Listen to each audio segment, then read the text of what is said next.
Plan. What does it mean to teach online? Teaching online is a catch-all term for anyone who is teaching at a distance from their students. Somehow or another, you are using the internet to communicate with students. That communication can be taking place live, on demand, or as a hybrid of the two. Live teaching is teaching on a video or audio conference call. This is very similar to teaching in a classroom setting, except that instead of coming to school, the students show up for the class call.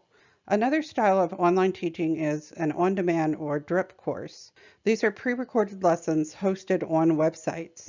If the class is on demand, the student can go through the course at their own pace. If it's a drip, then the lessons automatically unlock at specific times, say once a day or once a week. There's a number of platforms for hosting these types of courses, and each of them has a different technology for tracking student progress, communicating with your students through messaging and discussion boards, and selling your classes. A third style, a hybrid course, combines elements of both live and on-demand teaching. For example, a flipped classroom has the students watch pre-recorded lessons, then attend a support group that meets by conference call to discuss and reinforce what they learned.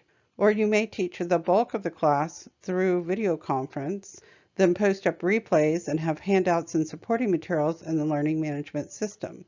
Each teaching style has pros and cons that we will discuss that will help you select the best style of course to communicate your teachings. Teaching online has obvious advantages.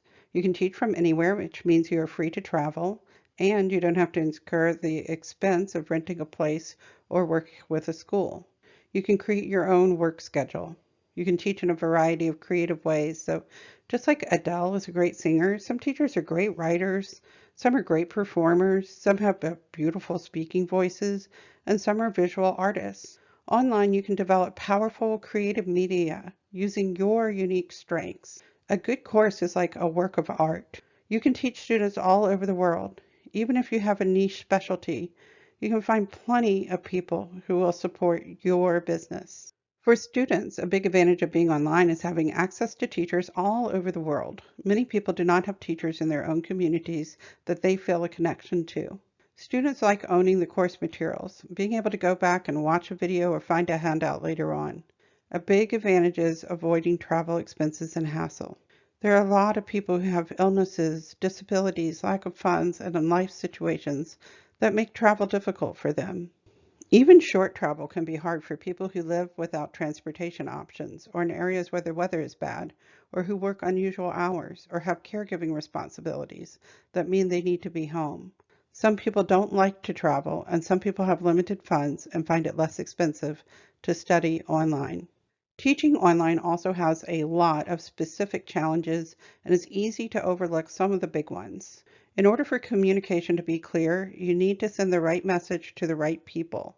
Although you can find people all over the world, it can be harder to sort out who the people are that are really interested and harder to get their attention than when you were teaching in person. Have you ever been traveling and tried to find a radio station to listen to? Sometimes the sound is perfectly clear, but you don't like the music. Who are you transmitting to? You need to find the people who want to tune in to your station. When you are standing in front of students in a classroom, it's a dynamic form of communication. The conversation is a two-way street. You and your student are fluidly playing the role of both transmitter and receiver. You can easily see the people in the room. You can listen to them and hear more about them. When you know more about the students, you can use examples they relate to, and you can notch the difficulty level up or down. You can see how the class is reacting to you. Do they look attentive or bored? You can react to what you observe, changing up how you are communicating on the fly. You are also in control of the space. If the heat is too hot and making people tired, you can open a window. If the technology isn't working right, the microphone is on the frets or the PowerPoint won't project, you can still speak directly to your audience without the technology. In fact, in person, sometimes technology gets in the way of a good communication with your audience. We've all had that teacher who is spending more time trying to figure out how to make their PowerPoint work than interacting with the students. As an online teacher, you have to do more work than you do in person to create connection with your students. You're more in the transmitter role and the student is more in the receiver role. At a distance, it's much more difficult to figure out how your students are responding to what you are saying. Depending on how you are teaching, you may not be able to see or hear them. You may not know whether they are doing the work. You may not know whether the material is over their head or much too simple. It makes it difficult to improve upon your message and materials. So you have to be thoughtful and clear in your communication. When you teach online, you rely on technology to help you transmit your teachings. You are responsible for supporting the tech that you are relying on. On your end, you need a good technical setup. However, no matter how great of a setup you have as a teacher, you have limited control over the technology that your students use. So unlike in a classroom where you can open a window to control the environment, online, your students are in charge of their own teaching environment. If their room is too hot, they have to open their own window. Their internet connections may not be very good. Their phones might have low battery power. Their microphones might fail. You can help them as much as possible, but you also have to consider how will you handle technical issues that are out of your control. Maybe their tech works great, but they don't know how to use it. They need to understand how to use the technology that you have chosen. If they can't figure out how to log in to the online platform, it doesn't matter how great your course is or how strong of a Wi-Fi signal they have. When you create your course, you need to think about how you will teach how to use the course. You need to explain to them how to log in, how to access discussion boards, how to send you files. And you also need to make sure that you can use the technology. Sometimes picking a simpler solution is better because you can use it even if there is other technology that can do more. We don't think about it much, but in person, a good deal of communication takes place non-verbally. We react to expressions, smell, and body language. It's easy to ignore how important this part of communicating is because so much of it happens without us even being aware of it. For example, most of the time, you are not completely consciously aware of someone's smell, but below the surface, you do notice. When you look at teaching online, there are three senses that are completely cut off: touch, taste, and smell. Immediately, there is a lot of information that is not being conveyed without these forms of communication that we rely upon in person. Touch in particular is a really powerful form of communication that we lose online. When planning your class, if you had taught it successfully in a classroom setting, you may need to figure out how to change up lessons to compensate for the lack of touch, taste, and smell. You can mail students books, teas, candles, essential oils, gadgets, anything that can add these senses back into learning. The two remaining senses, sight and hearing, are limited over in-person teaching. They are limited because the equipment only transmits a portion of the range of light and sound that you can see and hear in person. Have you ever noticed how live music is so much more rich and expressive than the same music on the radio? That's because there is a much broader range of sound waves present at a live concert.